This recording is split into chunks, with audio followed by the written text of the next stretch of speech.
जय श्री कृष्णा दोस्तों। तो स्वागत है आपका न्यू वीडियो न्यू ब्लॉग के साथ। तो आज हम पहुंच गए हैं statue of unity, world highest statue.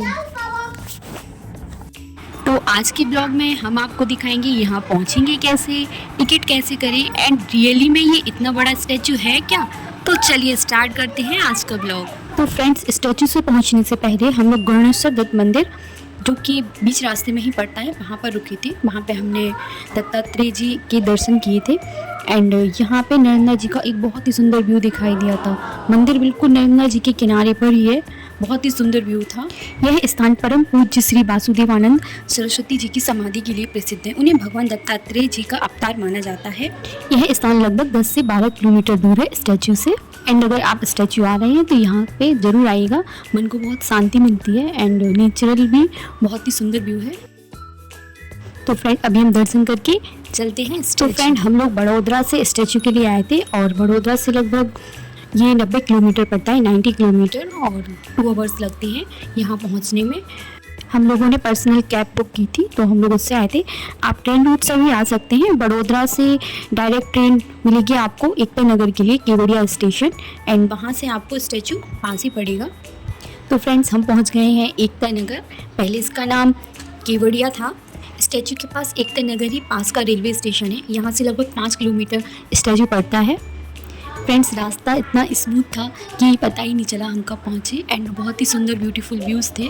Satpura range की पहाड़ियाँ पड़ती हैं इधर पर, तो बहुत ही सुंदर व्यूज़ दिखाई दे रहे थे। एंड इस तरीके से हम पहुँच गए हैं स्टैच्यू। फ्रेंड्स, हम जिस कैब से गए थे उसको स्टैच्यू से कुछ दूरी पर ही रोक दिया था एंड यहाँ से कुछ ये पिंक ऑटो स्टार्ट होती हैं जो कि सारी लेडीज़ ही चलाती हैं। एंड यहाँ पे हमारी कैब ने हमें उतार दिया था एंड जो हमने ऑनलाइन टिकट बुक की थी उसी टिकट के अकॉर्डिंग ही यहाँ पर बस चलती है सारी। तो बस में हम वो टिकट शो करेंगे एंड हमको वो डायरेक्ट स्टैच्यू के पास छोड़ती हैं। एंड बस भी एसी और नॉन एसी, सेमी एसी, आपको जिस बजट से करनी हो बुक उस हिसाब से आप टिकट बुक कर सकते हैं। एंड ये सारी बस खड़ी हुई है, ये बस स्टॉप बना हुआ है एंड हम लोग यहाँ पहुँचते हैं एंड अपनी बस में बैठते हैं।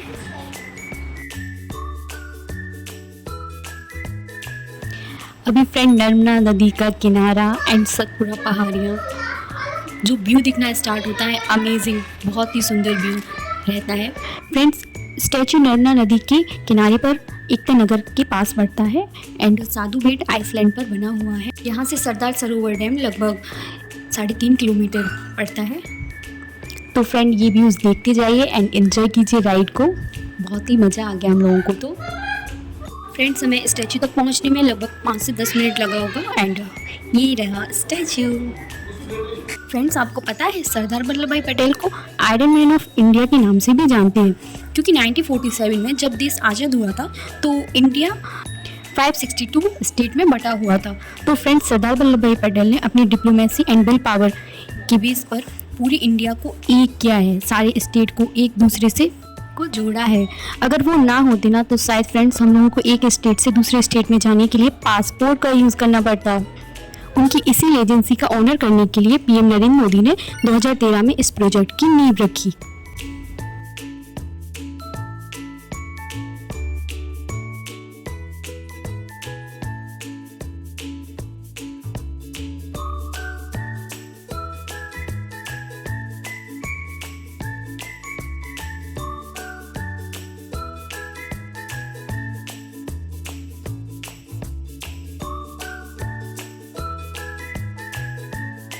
फ्रेंड्स, आपको पता है स्टैच्यू की हाइट रखी गई है 182 मीटर, क्योंकि गुजरात लेजिस्लेटिव असेंबली में टोटल 182 सीट्स हैं।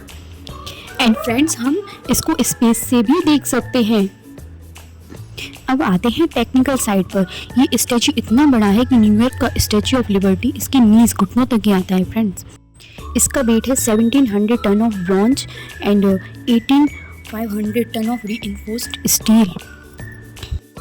तो फ्रेंड्स, इतना सारा लोहा आयरन आया कहाँ से? इसके लिए द लोहा कैंपेन पूरे देश में स्टार्ट हुआ था उस टाइम एंड लोहा कैंपेन के तहत 6 लाख से ज़्यादा विलेजेस के किसानों ने अपना पुराना आयरन डोनेट किया था इसके लिए। फ्रेंड्स, सिर्फ बाहर से देखना ही काफ़ी नहीं है, इसके अंदर फास्ट स्पीड एलिवेटर जो हमको 153 मीटर्स की हाइट पर व्यूइंग गैलरी पर लेकर जाते हैं। वहाँ से नर्मदा नदी का वो व्यू दिखता है, बहुत ही सुंदर लगता है फ्रेंड्स।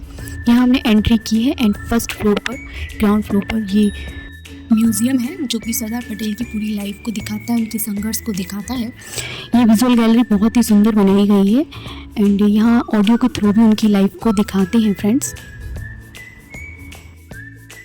यहाँ पर फ्रेंड व्यूइंग गैलरी के लिए भी स्लॉट बुक होते हैं, तो हम लोग पहले व्यूइंग गैलरी पर गए एंड ये लिफ्ट के थ्रू हम लोग ऊपर पहुँच गए थे 153 मीटर्स की हाइट पर। ये सरदार पटेल का हर्ट है जहाँ पर हम खड़े हुए हैं एंड पूरा ये नर्मदा व्यू दिख रहा है एंड यहाँ से सरदार वल्लभ डैम भी दिखाई देता है जो कि नर्मदा रिवर पर बना है एंड ये सारी पहाड़ियाँ सतपुरा रेंज की पहाड़ियाँ हैं। एंड फ्रेंड्स स्टैचू के अंदर कुछ इस तरीके से स्ट्रक्चर बना हुआ है जिस पर ये पूरा स्टैचू बना है, बहुत ही अमेजिंग।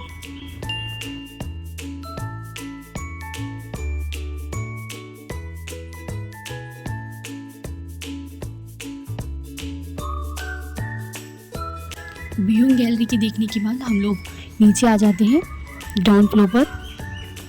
यहाँ पर हम लोग थोड़ा रिलैक्स करते हैं एंड म्यूज़ियम को देखते हैं, एक्सप्लोर करते हैं, एंजॉय करते हैं।